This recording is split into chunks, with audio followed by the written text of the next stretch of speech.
The night Cuno de Saint-Jean was in love with Ermengarde. She was the daughter of the Count of Falkenstein. And so that night, Cuno de Saint-Jean, one of the wealthiest knights in the whole region, his family, they owned the mines for miles around. He went to the castle of Falkenstein to go speak with his beloved's father, the Count of Falkenstein.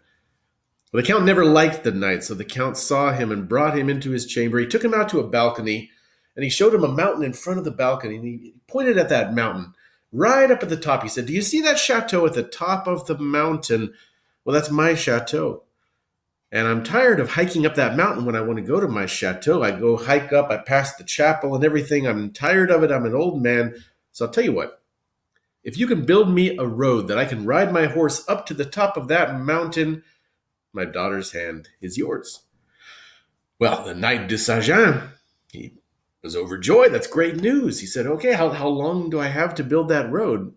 The Count smirked. He said, "You have one day. Finish that road by 6 a.m. tomorrow, not an hour later, and my daughter's hand is yours." The night he was crestfallen. He went wandering around in the woods after that, just thinking, how am I going to do that? He went to the head of the mine, that the mine de Sainte Marguerite, that he brought the most wealth from, and he asked that man who supervised the mine, he said, "How long would it take you to build a road all the way to the top of that mountain to the Chateau du Falkenstein?" And the man said, "Well, for a lesser man, it would take him 18 months, but me, I could get it done as soon as a year from now." A year? It's never going to happen. He kept walking around the woods, more and more depressed, and the light was waning and the light was turning red outside. And this is the time when the steam rises up from the earth and the woods take on strange shadows. Well, the Knight de Saint-Jean went moping through those woods when he heard someone call his name. "Chevalier de Saint-Jean!" He turned around and he looked up on the ledge. There was a little man with a long white beard. The man said again, "Chevalier de Saint-Jean! I'd like to help you." The little man hopped down. He had a long white beard, long white hair. "I'd like to offer my services. I can make that road for you." The knight said, Who are you?"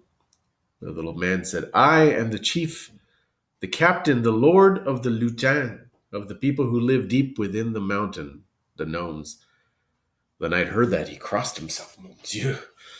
And the gnome clarified, No. I know what you've heard about us. We are not devils. We're not enemies of man or God. We're just different from you, as the beasts are from you.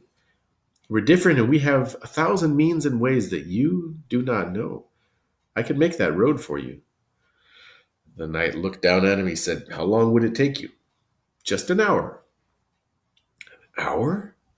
Of course. But, as you humans always say, you don't get something for nothing." The knight said, I knew it. You want my soul." "No, Chevalier de Saint-Jean, I told you, we're not devils. I have no use for a human soul.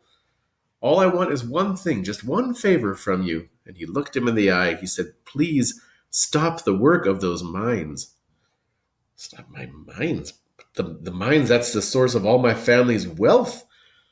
The lutin, he said, I know, but the racket, the clanging, the hammering day and night, we can't sleep, those of us who live inside the mountain. If you stop the work of those mines, I guarantee the road will be yours, and Ermengarde's hand will be yours too." "You give me your word," the knight said. "I give me my word as a lutin." "Well then," the knight said, "I give you my word as a knight." And they shook on it. So the night he walked back home slowly in the dusk, the vapor coming up out of the earth, and he was walking back home thinking, well, my family, we won't have the mines anymore, but I'll have my love. It's worth it. He stopped by the mine de Sainte Marguerite, and he told the man in charge, he said, "I want you to shut down operations, shut down the whole mine." And then the night he went home and he stood out on his balcony and he looked out, and that night in the dark, he looked at that mountain that led up to the Chateau de Falkenstein. And he saw a thin trail of small lights moving up and down the mountain, and he heard hammering and working. At the stroke of midnight, the lights disappeared. Well, the Count of Falkenstein was in his castle and he stood out on his balcony. He didn't see anything, but he looked out and he could hear in the darkness all this racket outside of his window coming from that mountain, hammering, and sounded like 1,000 miners hammering away. And he thought, that poor confused imbecile. He thinks he's going to finish the road by tomorrow. I can't wait to see the look on that Knight de Saint-Jean's face when he realizes it's all been in vain, how pointless it was. He's not good enough for my daughter. So he went to sleep.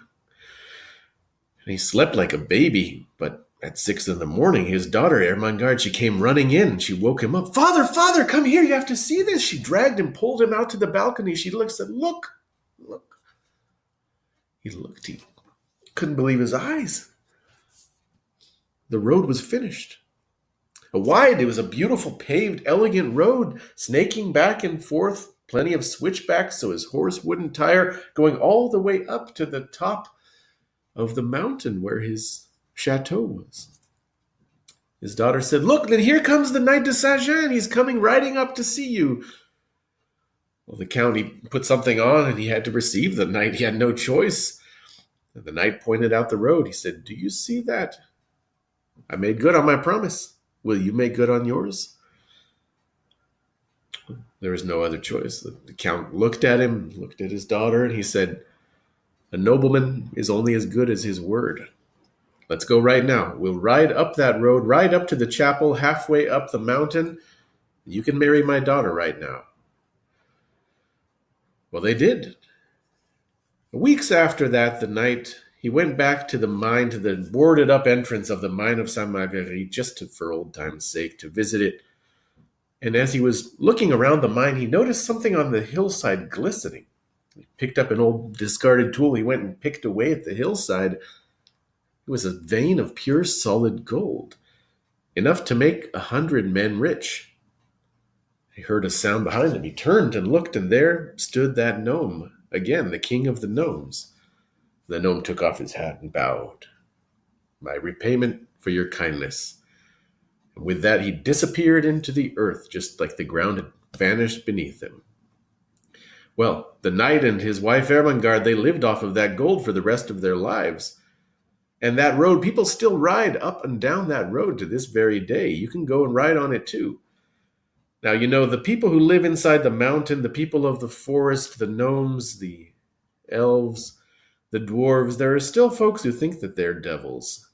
So people in that region, they still refer to that road as le chemin du diable, the devil's road.